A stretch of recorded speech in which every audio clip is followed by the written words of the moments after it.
Hello dear parent, welcome to today's video. So today we're doing the series about blocked care, and today is the second video in this series. And specifically we'll be talking about 7 signs to know that you are in blocked care. And again, this is not an exhaustive list, there's a lot more, but we'll go into 7 kind of like key ideas that can help you to understand if you are in blocked care or not. So if you're parenting a child through adoption, you feel like you're just surviving and you're not connecting, it's like you're parenting on autopilot, then this video is for you. We'll also be discussing how that doesn't really make you a bad parent, but knowing that you are in blocked care will help you to move through blocked care and be able to parent differently. And the premise is that if you're parenting differently, most likely research says that the child's behavior will also change because they are responding differently to an unblocked you, so to say. Yes, so there's more connection happening between you two. So if you're new here, welcome. I'm myCaRE&CO. I help Christian adoptive parents who are navigating this post-adoption season with faith, neuroscience and connection to move through the trauma, the stress and the overwhelm to a nurturing home, healing connections, and to walk in the grace and wisdom that God provides. And in this channel specifically, I share gentle encouragement, faith-filled wisdom, trauma-informed tools for adoptive parents who are walking through this beautiful but hard journey of adoption. Before we start, if you haven't watched the first video, there's a link in the description box below, and go, because in that video we discuss deeper what is blocked care. But just as a general refresher of what is blocked care. So blocked care happens in a relationship. For our purposes, we're just going to be talking about a relationship between a parent and a child who has been adopted. So what happens is you're giving, but you're not getting anything back in return. It's kind of like there's a wall which is happening and you can't get through this wall. And your nervous system shuts down. Your nervous system is protecting you, is saying, wait, you cannot keep on giving because you are going to break down. And you kind of like build this wall, and that's why we call it blocked care. Like you're caring and doing the essentials and emotions and so on, but you're not connecting. You're not doing it from the heart. You're not doing it from the emotions. It's just you kind of like you're doing it on autopilot. And again, it's a automatic body response system. So it's nothing that you did wrong, it's nothing that you did in the past, it's nothing that the child is doing, it's just your own body reacting because you're giving a lot, and the body says, wait, stop. It needs to shut down to protect yourself from extra harm, so to say, from extra stress overload on your own nervous system. So this is kind of like in a nutshell what's happening in blocked care.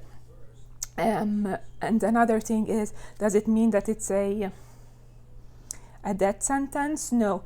Knowing about it, what is blocked care, is very important, and then eventually we can walk through it and help you to move through blocked care so that you can become more connected with your child.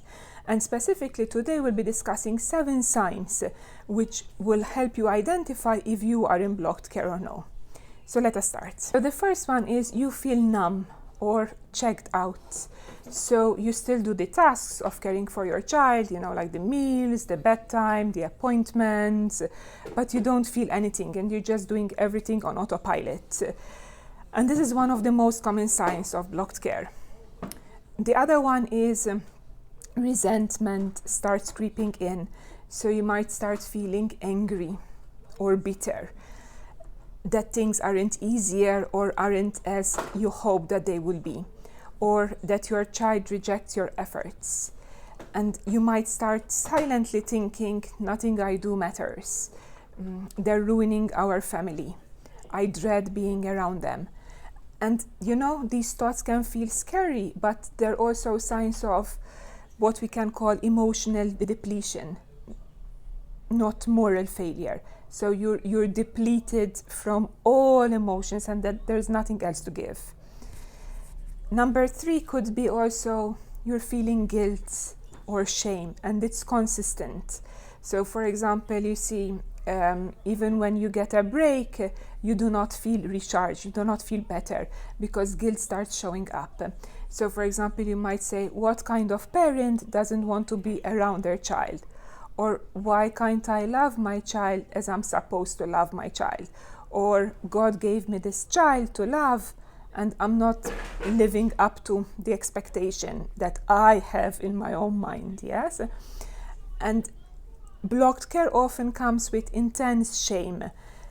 And again, it's your nervous system crying out for safety and for extra support that you need.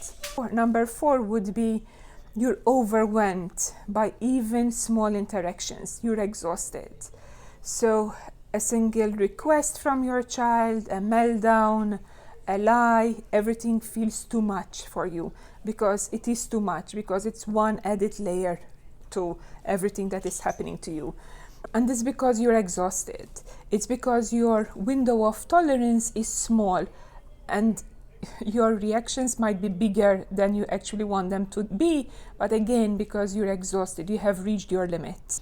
Number 5 is also you avoid eye contact or any affection with your child. And again, it literally feels like there's a wall between you. So, and it can be subtle, but it's real. So for example, you will notice that you're pulling back from hugs, or you're avoiding eye contact. You're not smiling. You don't have those feel-good hormones that we spoke about last time. They're not coming natural. You're tensing up when your child wakes up in the morning or comes into your room. It's kind of like you're on guard all the time that something is going to happen. And these are all little ways that your body is showing you that it's protecting itself from emotion and pain. So to add to what we were talking about a little bit before about love, sometimes there's a misconception about love, that love should come natural. We always have this warm feeling, this fuzzy feeling with our child, but it's not like this. And love is more about doing it without blocked care. So there is this feeling of connection, and there isn't this wall, this blocked care happening. Number 6 is you feel helpless. So for example, you feel like this is a dead end, there's no way out. You might be thinking like nothing is working, it will never get better, I don't know who I am anymore, I feel exhausted, I'm done. And again, that sense of hopelessness is not weakness.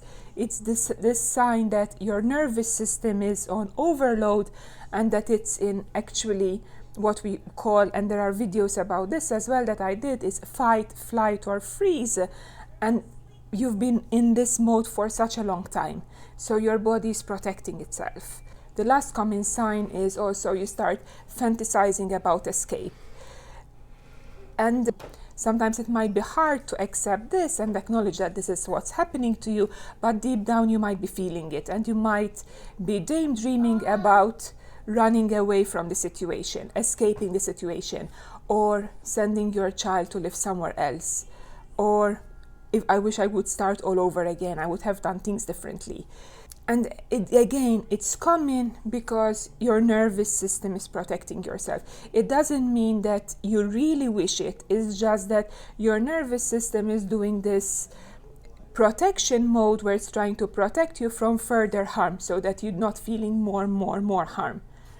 I think the next step is what to do if you're feeling any of these signs or all of these signs. So if you're nodding along to these signs, the next step isn't to push harder, to push yourself harder, if only I could do this, or if only I could do this. But I think starting first with naming what's happening to you, understanding that you are in blocked care without shame. The next part is creating safe space for your own nervous system, or your own nervous system to regulate and to rest. Another important step is not doing this parenting alone, so getting support, and getting support from like-minded people who can understand what it means parenting children who have been adopted, who have gone through trauma, because parenting children with trauma is way different than parenting other children. If you want, I have a Facebook group. It's a private group that you can join. There's like-minded, mostly parents, caregivers of children who have been adopted, and because they kind of like walk through the situation, they know exactly what's happening. It doesn't mean that your story is the same like their story, but you can get at least like validation, and when you say blocked care, they would know what you mean and they won't blame you. You don't feel judged there. Another thing is also connecting with resources. So connecting with people and connecting with resources who truly understand blocked care. So if you're finding parenting tips, it will be specific parenting tips for children who have been adopted, because it's different. And most importantly is to get rid of the lie that you're telling yourself, that you're not loving, you're not caring, you don't deserve these children, or these children don't deserve you, and all these lies that you're saying yourself. So acknowledging that, yes, you are in blocked care, and now what can I do to move forward? So together we will go over more videos. The next video is how to begin healing from blocked care. Again, it's a process, it's a journey, it's not going to happen overnight. Together we can discuss ways of supporting you to move through this blocked care so that you can start feeling more and more connected to your child. Make sure to subscribe, hit the bell, also share it with another parent or even a therapist or a teacher who you might feel might benefit from these videos.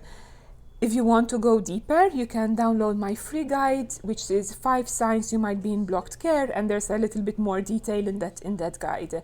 There's a link in the description box below. I hope this video has been helpful to you, at least in understanding what is blocked care, and understanding also that it is normal what you're feeling, and it is your own body's subconsciously going through blocked care, so that you can start feeling some hope that you can move through it. With support, you can move through it. Thank you for watching, and I'll see you in the next video. Thank you.